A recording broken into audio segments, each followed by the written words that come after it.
പ്രസാട്ടാ ഒരു ചായ. ആ എന്താ ബഷീറേ പതിവില്ലാത്ത ഈ നേരത്തെ ഒരു ചായ? ഒന്നും പറയണ്ട, റൂമിലൊരു സ്വൈര്യമില്ല. എന്ത് റൂമിൽ ആ ജോസഫേട്ടനെ കൊണ്ട് കടന്നുറങ്ങാൻ കഴിയണ്ടേ? അയാൾ ആ പെണ്ണുങ്ങളെ വിളിച്ചിട്ട് എമ്മാരി തെറിയ പെണ്ണ്, പച്ചക്ക് തെറി ഇങ്ങനെ പറയാം. ഏതൊരു പെണ്ണായാലും കേട്ടിക്കണതിന് ഒരു കണക്കില്ലേ.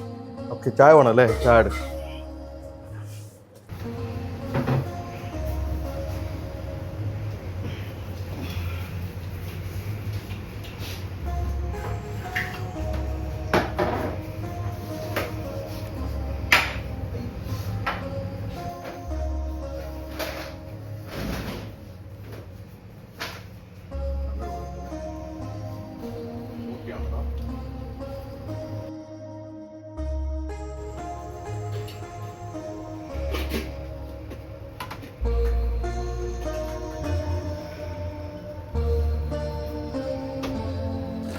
നാഫി നാഫി വേഗം നോക്കി, കട പൂട്ടേണ്ട സമയമായി. നീ നാളെ രാവിലെ അമീർ ഖാനോട് പറ നേരത്തെ വരാൻ വേണ്ടിട്ട്. ഓക്കെ, വേഗം നോക്ക്. ഇനി എന്താ ഉള്ളിൽ എന്താ ഇനി ബാക്കിയുള്ള നമുക്ക് വർക്ക് എന്താ ബാക്കി? ഉള്ളില് വർക്കെല്ലാം കഴിഞ്ഞതാ? ഓക്കെ, എന്നാ റെഡിയാക്കിയ.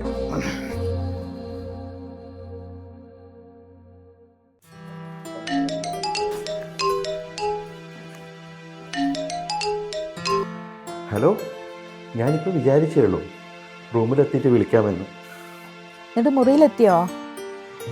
ദേ ഇപ്പൊ എത്തിയേ ഉള്ളൂ.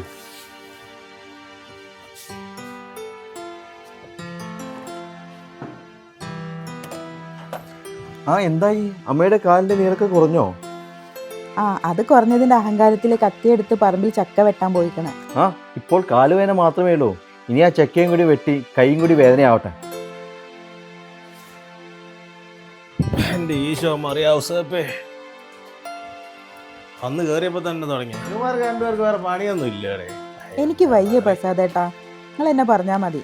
ആ, എന്നാലും എന്തെങ്കിലും ചെയ്യട്ടെ, ഒന്നും പറയണ്ട. കഴിഞ്ഞ തവണ കൊടുത്തുവിട്ട് അച്ചാറൊക്കെ കഴിഞ്ഞോ? ഇല്ല, അതിവിടെ ഇരിപ്പുണ്ട്.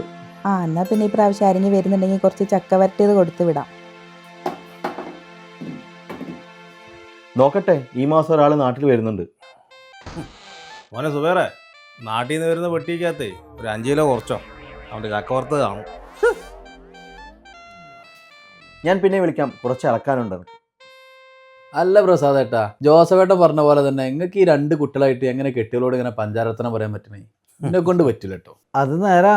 നിന്റെ വായില് പഞ്ചാര വർത്തമാനം വരണമെങ്കിൽ കെട്ടിയും ചത്ത മൈമോനാഥനെ എന്നെ വിളിക്കണ്ടേ?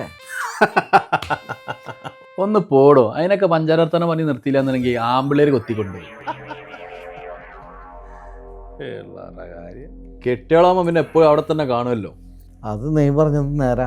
വീട്ടിലേക്ക് വിളിക്കാനെ മടിയാണ്ടാ. വാ തുറന്ന കഷ്ടപ്പാടിന്റെ കണക്കല്ലാണ്ട് വേറെ ഒന്നും പറയാനില്ല അവൾക്ക്. ഇതൊന്നും പോരാണ്ട് പഴയ കൂട്ടുകാരികളിപ്പോൾ കറങ്ങാൻ പോകുന്നുള്ള കംപ്ലൈൻറ്റും വേറെ. നമ്മളിവിടെ പെരുവായത്ത് പണിയെടുക്കുന്നത് അവരറിയണില്ലല്ലോ. ആ പറഞ്ഞത് നേരാ. ഓർക്ക് മൂക്കറ്റം വെട്ടി വീങ്ങാൻ കൊടുത്തിട്ട് കണ്ടോലെ തൊള്ളയുള്ള മുഴുവൻ നമ്മൾ കേട്ടിട്ട് തൊഴുത്തിന്റെ അത്ര പോലത്തെ റൂമിലാണല്ലോ നമ്മൾ കിടക്കണത്. ഇത് ഓല അറിയണ്ട. പ്രസാദേ, നീ ചിരിക്കണ്ട. വീട്ടിലിരിക്കുന്ന പെണ്ണുമ്പിള്ളേക്കൊക്കെ നമ്മളെ കുറച്ച് വീടിയൊക്കെ വേണം. നിങ്ങളെപ്പോലെ ഈ വില കൂടിയ ഫോണൊന്നും ഞാൻ വാങ്ങിച്ചു കൊടുത്തിട്ടില്ല. ബില്ല് വരുന്ന ഫോണേ മേടിച്ചിട്ടുള്ളൂ. എന്താ കാരണം? അവരുടെ പിടിവള്ളി നമ്മുടെ കയ്യിലാണെന്നുള്ള ബോധം അവർക്ക് വേണം. അത് നമ്മൾ ഉണ്ടാക്കിയെടുക്കണം. മനസ്സിലായാ? ഇന്നത്തെ കാലം അങ്ങനെ. ആ മോനെ സുബേറെ, നിന്റെ പെണ്ണുമ്പിള്ളയുടെ പരാതി ഉണ്ടല്ലോ, അതേ പരാതി എൻ്റെ വീട്ടിലും ഉണ്ട്. ഇപ്പോൾ എന്നാടാ സംഭവം? ഒരു പൂർവ്വ വിദ്യാർത്ഥി സംഗമം, അതിനൊരുങ്ങി കെട്ടി പോകാൻ നിൽക്കുമായിരുന്നു. ചേട്ടായി ഞാൻ പോട്ടെ എന്ന് ചോദിച്ചു. ഒറ്റ വാക്ക്, എവിടെയും പോണ്ട, കുടുംബത്തിരുന്നോണം. കാരണം എന്താണെന്നറിയാമോ? ഇനിയിപ്പോൾ അതിനകത്തെങ്ങാനും സംഭവം പഠിച്ചവനെ പിടിച്ചവനുള്ള പറയാൻ ഒക്കില്ല. ചാടിപ്പോയി അമ്മ എന്നാ ചെയ്യും? ഒതുക്കണം, വിട്ടുകൊടുക്കുക. അവളുമാരുടെ ആഗ്രഹത്തിന് ജീവിക്കാനല്ല നമ്മളവർ മനസ്സിലാക്കണം. അവർ നമ്മളല്ല കെട്ടിയേക്കണം. എൻ്റെ ശരി അങ്ങനെ. അത് കറക്റ്റ്. മനസ്സിലായോ? അത് മതി. അവിടെ നിന്നോണം. എന്നെ യവനെപ്പോലെ ഒന്നും നമുക്ക് ജീവിക്കാൻ പറ്റില്ല.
അതേ മലയാളി എങ്ങനെയുണ്ട്? പിന്നെ പുതിയ കുക്ക് എങ്ങനെയുണ്ട്? കുക്ക് ഉണ്ടാക്കുന്ന ഫുഡൊക്കെ തിരക്കില്ല. ആ പിന്നെ എന്നാ പിന്നെ മുക്കുറെ സ്ഥിരാക്കല്ലേ നിൽക്കൂലേ? ഇപ്പൊ ഇൻഷാല്ലാ മുക്കുറെ സംസാരിച്ച് നോക്കാം നമുക്ക് പിന്നെ എന്താന്നുള്ളത്. ഓക്കെ എന്നാ പിന്നെ ഓക്കെ എന്നാ.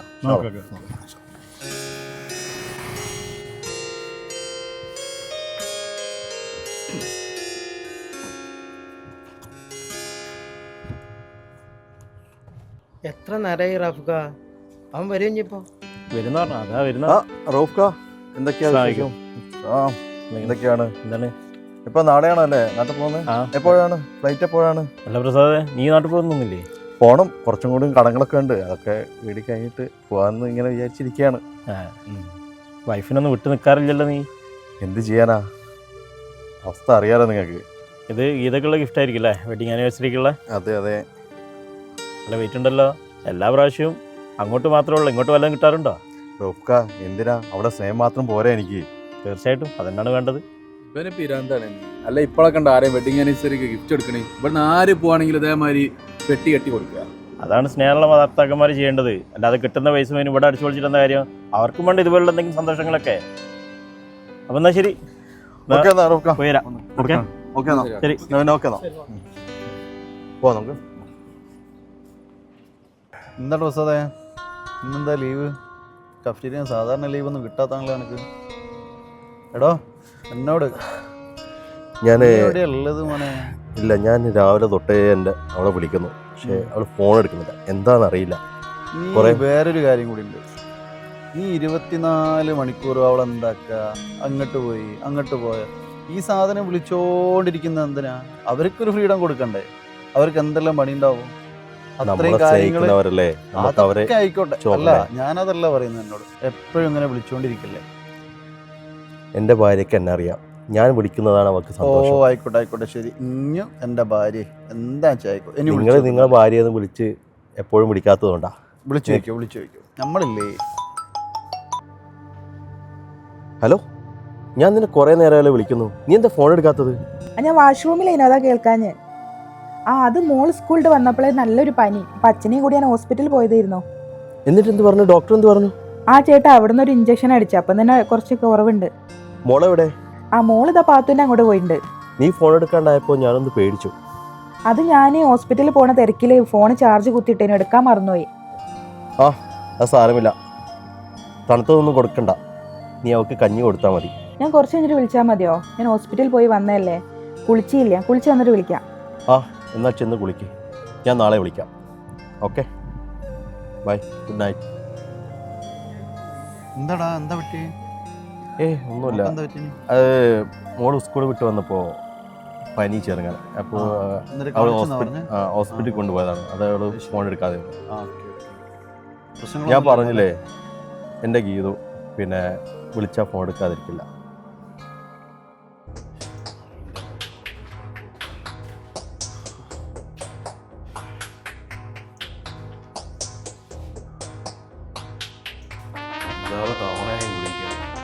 ഇവിടുത്തെ എവിടെ പോയി കിടക്കണമെന്നുണ്ടോ അമ്മയെ കെട്ടിക്കാനായിട്ട്?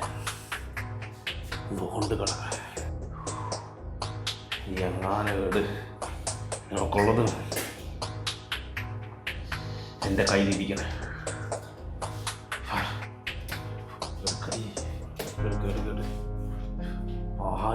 നീ ഇത് അവിടെ പോയി കിടക്കുവായിരുന്നല്ലേ നീ?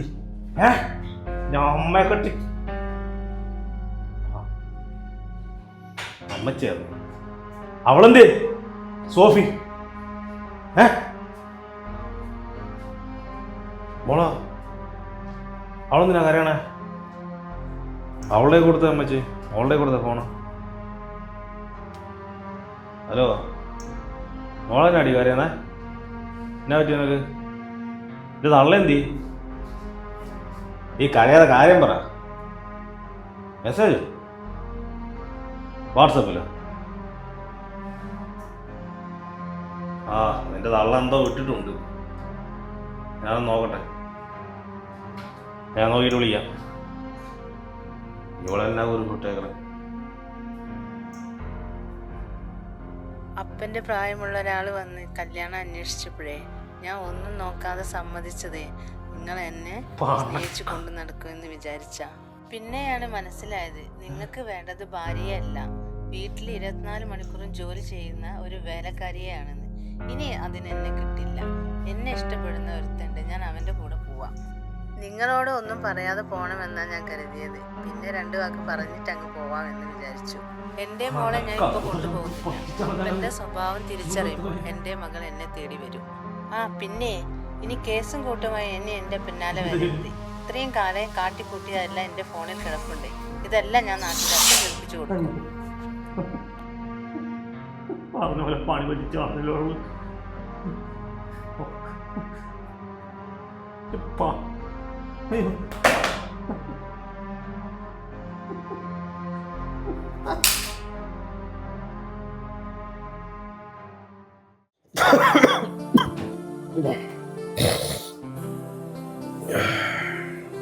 ജോസേട്ടാ ഈ 3-4 ദിവസമല്ലേ ഈ ഇരിപ്പ് തുടങ്ങിയിട്ട്?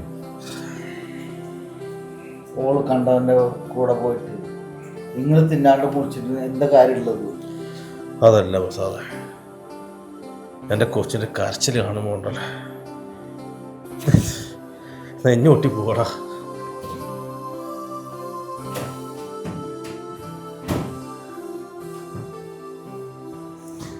ജോസഫേട്ടാ, കൊണ്ടുപോയാലും 1 മാസം കൊണ്ട് തിരിച്ചിങ്ങോട്ട് കൊണ്ടുവരും. അപ്പൊ ചള്ളടക്കി ഒന്നാണ്ട് കൊടുത്തിട്ട് മുഖത്ത് കാർക്കിച്ചു തുപ്പണങ്ങള്.